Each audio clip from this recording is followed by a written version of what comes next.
Hello everybody, Hoops Optimus here. We just got to see a blockbuster trade of the ages that sent former MVP James Harden to the Brooklyn Nets to play alongside his former teammate Kevin Durant and Kyrie Irving, as long as Kai makes his return to the team. The Nets had to part ways with a ton of players and picks in order to pull off a move like this.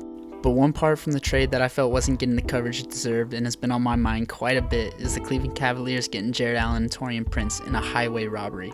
Only giving up Dante Exum and a future first-round pick that originally belonged to the Bucks, so with Giannis re-signing his Supermax, we can expect that won't be a lottery pick. Now, even though everything the Cavs got previously belonged to the Nets, Brooklyn gets nothing back from Cleveland.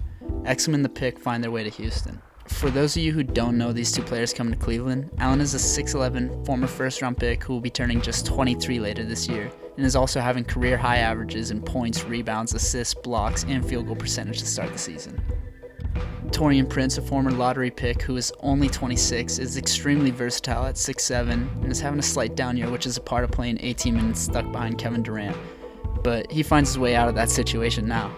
And if you didn't know, he can teach you quite a few things about rebounding. How does Yale out-rebound Baylor? You go up and grab the ball off the rim when it comes off, and then you grab it with two hands, and you come down with it, and that's considered a rebound. So they got more of those than we did. Jarrett Allen is who I love that the Cavs managed to grab out of this trade. But looking at their roster, you might think Cleveland just got another center in the logjam, seeing that 8 out of their 18 roster players are listed at center, including 28-year-old center Andre Drummond, who's having a great year and is due for a pay raise this offseason. I see him and Cleveland moving on from each other after their 2 years together, especially as the Cavs are trending towards young talent.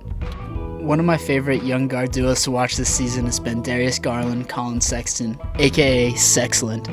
I see those two as the most important pieces to the future, and they just got their big man for the future in Jarrett Allen. Speaking of young guys who are going to be important to the future, we haven't gotten to see too much of what Isaac Okoro, this year's 5th overall pick, can do, and to start the year he looked pretty good, and once he gets comfortable I think he'll be really good.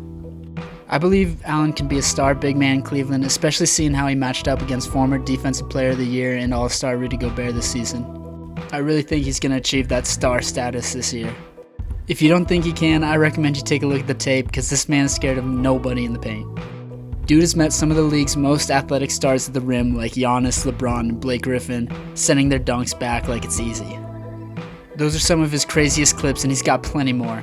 He's blocked just about everyone's favorite player, and he doesn't look like he'll be stopping that trend. The last thing I love about Allen is when he makes a great play, he treats it like any other play, keeping things lighthearted or straight-faced. Now, I don't know about you, but when someone doesn't talk at all, that pisses me off more than when someone is talking a ton of trash, because it must be too easy if the guy isn't even getting hyped up. Keep an eye on this team, and Cavs fans, get excited, because this is going to be fun to watch. Thanks for watching. Tell me what you think about the trade. There's still more to it. I'm watching to see how it plays out. And if you enjoyed, drop a like to let me know and subscribe to see more content. Peace.